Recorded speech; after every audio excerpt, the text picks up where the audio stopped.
السلام عليكم ورحمة الله. مرحبا بكم في فيديو جديد على قناتي.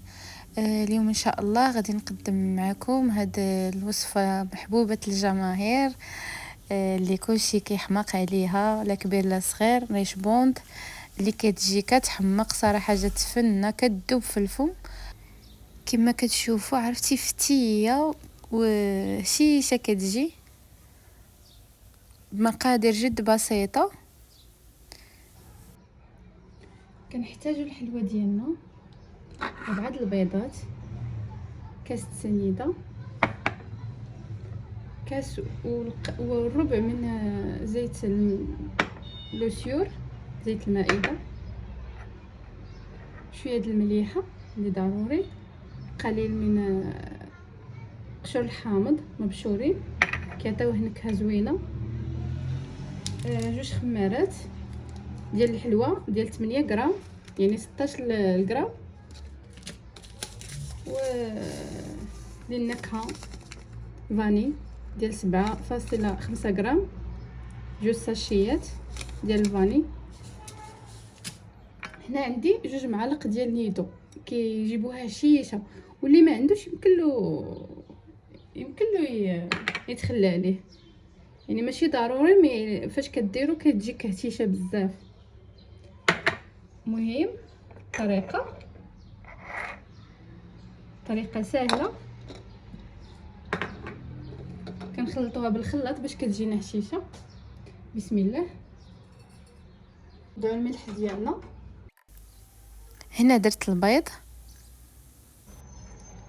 نضيفو الحامض مبشور، قشور الحامض،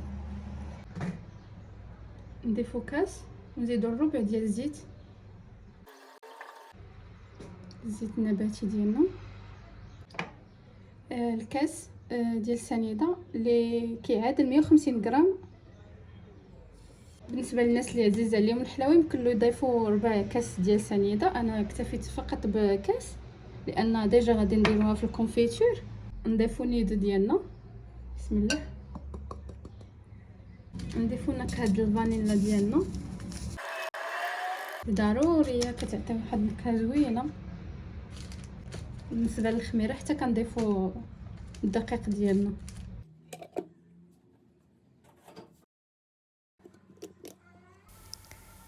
من بعد ما طحنا المكونات كاملين كيف ما كتشوفوا كيرجع بحال هكا، كنوضعوه في القصعه ديالنا ونكملوا بيدينا. هنا كناخذوا الدقيق ديالنا وكنحاولوا نغربلوه ضروري ما تكون فيه شي حاجه، ومن الافضل نستعملوا نوعيه جيده ديال الحلويات بالنسبه للدقيق. هنا ضفت 2 خمارات ديال الحلوه، وصافي كنستمر بهذه الطريقه. كنخلط الخليط ديالي مزيان بحال هكا كيف ما كتشوفوا، كنخلطو مزيان. ديجا انا هنايا المهم خديت نصف كيلو ديال الدقيق، 500 غرام، يعني جاتني 500 غرام في هاد المكونات كامله. صافي هنايا هانتوما كتشوفوا كتخليوها هكا يعني خفيفه باش كتجيكم هش. حاولوا ما تقصحوهاش، خليوها خفيفه بحال كيف ما كتشوفوا معايا. هنايا خديت الطبسيل ديالنا مع الورقه الزبده باش ما كندهنوا ما والو، من الافضل خصوصا الا كان الطبسيل شويه قديم. وصافي كنستمر بهذه الطريقه. كندير الكويورات ديالي اللي ديجا غادي يخلي غير حبه وحده يحاول يخليهم غلاضين شي شويه بحال هكا، واللي باغي يديرهم كويرات صغارين ويلصقهم كيف ما بغيت انايا، كيف ما شفتوا في الاول الفيديو.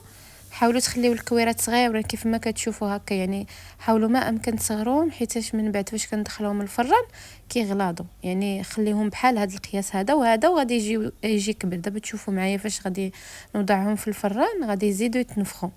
يعني فاش تبغي الا بغيتي تلصقهم من الافضل تصغرهم ما امكن، تخليهم صغيورين هكذا. كنتي غديري غير حبه ماشي مشكل تخليهم حجم كبير، باش ما كيجيوش كبارين وصافي حيت كيتنفخوا في الفران. صافي كنستمر بهذه الطريقه وتنرجع معكم تنكمل الكويرات ديالي. في هذا الاثناء حاولوا تكونوا شاعلين الفران على 180 درجه. ها هما الكويرات ديالي، المهم حاولت نصغرهم باش نلاقيهم. باقي لي هنا العجينه. ندير هذا نديرو في الفران ونكمل. المهم انا نطيبها في الفران ديال الغاز.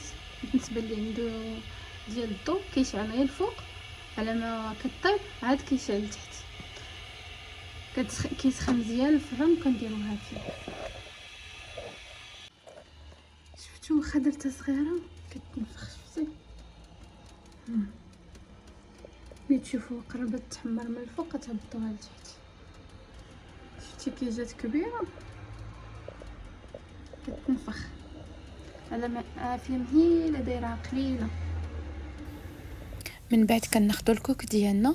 الكونفيتير عندي هنا القرعه ديال 300 غرام كما كتشوفوا، خاص بالحلويات. وهنا ما زهر. كناخذوا الطاوه ديالي وكنديروا فيها الكونفيتير كامل، وكنضيفوا ليه 5 ديال المعالق ديال الماء زهر كيف ما شفتوا معايا. ومن بعد نديروه على عافيه مهيله حتى يدفى مزيان. ومن بعد غادي نوضعوا فيه ريشبون ديالنا، الحلوه ديالنا كنديروها فيه وكنكوروها وكنديروها في الكوك. بالنسبه اللي بغى يدير حبه وحده فقط بوحديتها ممكن، وبالنسبه اللي بغى يدير بحال الطريقه اللي درت انا كتعجبني هكا، يعني جوج ملاقين بحال هكا. كنستمر بهذه الطريقه حتى كنساليها. من بعد كتخليوها تبرد وديروها في بواطات ديالكم اللي تخبيوهم فيها، وما ديروهاش في شي بلاصه دافيه. يعني حاولوا ديروها في شي بلاصه يعني درجه الحراره نازله فيها يعني بارده.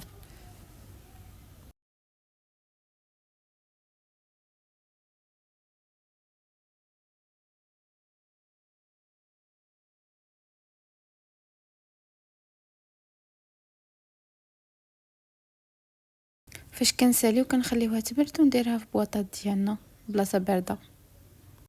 وهذا الشكل النهائي دريشبون ديالك كيف ما كتشوفوا، كتجي هشيشه وكتذوب في الفم وما تشبعوش منها. وما تنساونيش باعجاب وكومنتير، وبالصحه والراحه. الى فيديو قادم ان شاء الله.